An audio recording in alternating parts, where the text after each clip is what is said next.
अस्सलामुअलैकुम। I hope you are all doing good. आज की इस वीडियो में जिस यूनिवर्सिटी का हम जिक्र करने लगे हैं उस यूनिवर्सिटी का नाम है बैरिया यूनिवर्सिटी इस्लामाबाद कैंपस। इस यूनिवर्सिटी के मतलब बच्चों के बहुत ज़्यादा सवालात होते हैं, जिसमें से टॉप मोस्ट सवाल होता है वो यही होता है कि आया कि इस यूनिवर्सिटी में दाखिला लेना एक दुरुस्त फ़ैसला है, या यूनिवर्सिटी के जो एजुकेशन स्टैंडर्ड्स हैं वो किस तरीके से हैं। वहीं पर कुछ स्टूडेंट्स के इनके माहौल के मतलब इंफ्रास्ट्रक्चर के मतलब भी सवालात होते हैं। आज आप लोगों को जितने भी सवालात हैं आप लोगों की इस यूनिवर्सिटी के मतलब वो तमाम एड्रेस किए जाएंगे। लेकिन फिर भी अगर आपके कुछ सवालात रह जाएँ या आपको कोई पर्टिकुलर गाइडेंस चाहिए हो, दैन उसका तरीक़ाकार वीडियो के आखिर में आप लोगों को बता दिया जाएगा। चले आए चलते हैं अपनी वीडियो की जानब। सबसे पहले देखें तो बैरिया यूनिवर्सिटी पाकिस्तान की जो फेडरल गवर्नमेंट है उनके अंडर आती है और ये पाकिस्तान नेवी ने 2000 में इस्टेब्लिश की थी। बैरिया यूनिवर्सिटी बेसिकली तौर पर एक, अगर आप इसको माहौल की नज़र से देखें तो ये एक आपके लिए एक बेस्ट इंस्टीट्यूट, यानी बहुत सारे स्टूडेंट्स हैं और बिलखसूस इस्लामाबाद शहर में बहुत सारे स्टूडेंट ऐसे होते हैं जो यूनिवर्सिटी को इस नज़र से देखते हैं कि उन्होंने यूनिवर्सिटी को माहौल के हिसाब से कंसिडर करना होता है।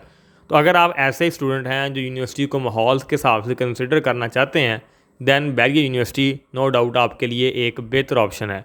लेकिन बहुत सारे स्टूडेंट्स होते हैं उनका माहौल के साथ साथ आर्किटेक्चर को भी वो अपने मद्देनज़र में रखते हैं कि यूनिवर्सिटी की क्लासरूम्स कैसे हैं, बिल्डिंग्स कैसी हैं, दैन वो भी इस यूनिवर्सिटी को कंसिडर कर सकते हैं। वो ना तो इतने कोई एक्स्ट्रा ऑर्डनरी हैं लेकिन ना ही कोई इतने वो बुरे हैं, तो आप उनको भी कंसिडर कर सकते हैं।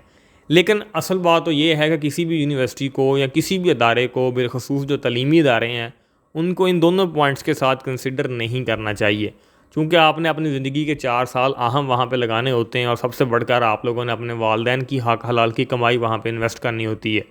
तो कभी भी माहौल और बिल्डिंग्स के नज़र अपने आप को नहीं करना चाहिए, बल्कि किसी भी यूनिवर्सिटी को उसके एजुकेशन स्टैंडर्ड्स की बुनियाद पर देखना चाहिए। अब एजुकेशन स्टैंडर्ड्स की जब बात आती है तो पाकिस्तान में बहुत सारे लोग जो हैं वो रैंकिंग देखना लग पड़ते हैं, और रैंकिंग भी वो जो इंटरनेशनल रैंकिंग्स जारी करते हैं बहुत सारे अदारे, उनकी तरफ वो नज़र दौड़ाते हैं। तो मैं आपको यहाँ पे बताना चाहता हूँ जितने भी रैंकिंग जारी की जाती है यूनिवर्सिटीज़ की, बिलखसूस ये जो इंटरनेशनल अदारे बने हुए हैं जैसे QS रैंकिंग है, या टाइम्स हायर नाउ एजुकेशन एक रैंकिंग का अदारा है, या शंघाई रैंकिंग का एक अदारा, इस तरीके से बहुत सारे और भी रैंकिंग जारी करने वाले अदारे हैं जिनकी अक्सर औक़ात पाकिस्तानी यूनिवर्सिटीज़ अक्सर औक़ात उनका बैनर लगाए आपको देखते हैं। लेकिन ये तमाम जितने भी आपके पास रैंकिंग के अदारे हैं ना, जो यूनिवर्सिटीज़ की रैंकिंग जारी करते हैं, ये इंटरनेशनल रैंकिंग के, ये कोई क्रेडिबल अदारे नहीं है और ना ही इनकी रैंकिंग का कोई फ़ायदा होता है, और ये रैंकिंग बस ऐसे ही जारी करते रहते हैं और इनके पीछे कोई हक़ायक़ और कोई सच्चाई नहीं होती। इसके मतलब मैंने एक तफसीली वीडियो भी अपलोड कर रखी है इसी चैनल पर। अगर आप रैंकिंग को डिटेल में समझना चाहते हो दैन आप जाकर वो वीडियो ज़रूर देखें। लेकिन इन शॉर्ट ये रैंकिंग का कोई मकसद नहीं होता, तो लिहाजा किसी भी यूनिवर्सिटी को ये रैंकिंग के हिसाब से एजुकेशन स्टैंडर्ड्स नहीं होते। हाँ, उस यूनिवर्सिटी के जो ग्रेजुएट्स होते हैं, जो यूनिवर्सिटी से पढ़ के लोग निकले होते हैं, उनकी जॉब्स की रेशो क्या है, वो कितने स्किल्सफुल होते हैं, ये बेसिकली यूनिवर्सिटी के एजुकेशन स्टैंडर्ड्स होते हैं। या यूनिवर्सिटी की लैब्स किस तरीके की हैं, यूनिवर्सिटी की फैकल्टी किस तरीके की है, ये वो तमाम पॉइंट्स हैं जो किसी यूनिवर्सिटी में कंसिडर करने चाहिए यूनिवर्सिटी में दाखिला लेने से पहले। तो अगर हम बात करें बैरिया यूनिवर्सिटी की, तो बैरिया यूनिवर्सिटी ना तो आप ये कह सकते हैं कि इनके जो एजुकेशन स्टैंडर्ड्स हैं वो इस्लामाबाद में सबसे बेस्ट हैं, लेकिन वहीं पर मैं आपको कहता चलूँ कि यूनिवर्सिटी के इतने भी माठे एजुकेशन स्टैंडर्ड्स नहीं है। बिल्कुल ये एक ऐसी यूनिवर्सिटी है अगर आप वहाँ पर जाके पढ़ोगे, क्योंकि यहाँ पे जो सबसे ज़्यादा अच्छी बात ये है कि बहुत सारी यूनिवर्सिटीज़ ने अपनी यूनिवर्सिटीज़ को दुकानें बना ली है, यानी वहाँ पर इतने ज़्यादा प्रोग्राम्स शुरू करवा दिए गए हैं और कोई एफिशिएंसी नहीं होती किसी भी प्रोग्राम में। लेकिन बैरिया यूनिवर्सिटी का जो इस्लामाबाद कैंपस है, इनका सबसे बड़ा प्लस पॉइंट ये भी है कि इन्होंने इतने ज़्यादा प्रोग्राम्स नहीं ओपन करवाए, लेकिन फिर भी यहाँ पर कुछ डिपार्टमेंट्स ऐसे हैं जो आप लोगों को मेरी तरफ से रिकमेंडेड करदा हैं। उनमें से अकाउंटिंग एंड फाइनेंस के डिपार्टमेंट्स जो हैं वो भी इनके ठीक डिपार्टमेंट्स हैं इस यूनिवर्सिटी की हद तक देखा जाए।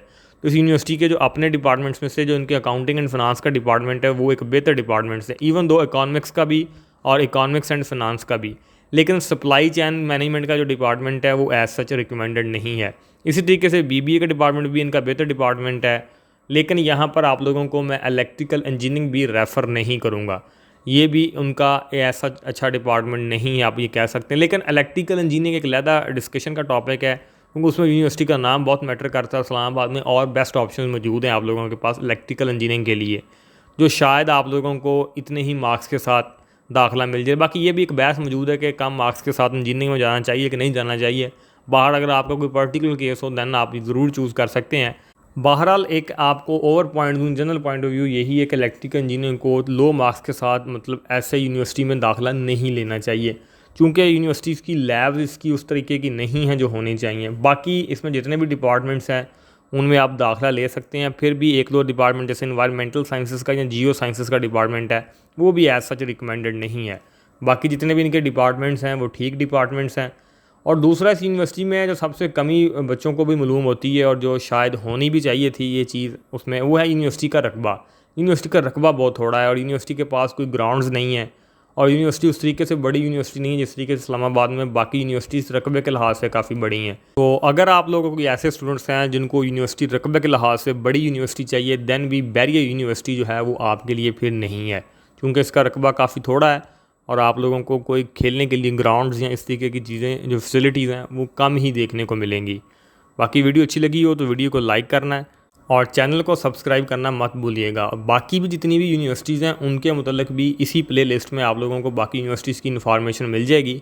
लेकिन फिर भी अगर कोई यूनिवर्सिटीज़ रहती हों जो आप उसके मुतल्लिक सवालात पूछना चाहते हो, या आपके कोई पर्टिकुलर केसेस हों, कोई पर्टिकुलर आप गाइडेंस लेना चाहते हो, या मेरी किसी मामले में राय लेना चाहते हो, तो उसका तरीकाकार ये है कि हमारा एक इंस्टाग्राम के ऊपर अकाउंट है बिल्कुल इसी नाम से जिस नाम से यूट्यूब का चैनल है। आप वहाँ पर आके हमें डीएम करें। लेकिन मैं आपको यहाँ पर वाज़ह कर दूँ कि वहाँ पर थोड़ी सी फ़ीस रखी हुई है, आप लोगों को फ़ीस पे करनी पड़ेगी, बिकॉज बहुत सारे वहाँ पर नॉन सीरियस लोग आ जाते हैं और वो फिर टाइम वेस्ट करते हैं। तो अगर वाकई में आप गाइडेंस लेना चाहते हैं या हमारा मशवरा लेना चाहते हैं तो आप वो फ़ीस पे करनी पड़ेगी, और फ़ीस इंतहाई कम है, हर बंदा आराम और सुकून से वो पे कर लेगा। Thank you.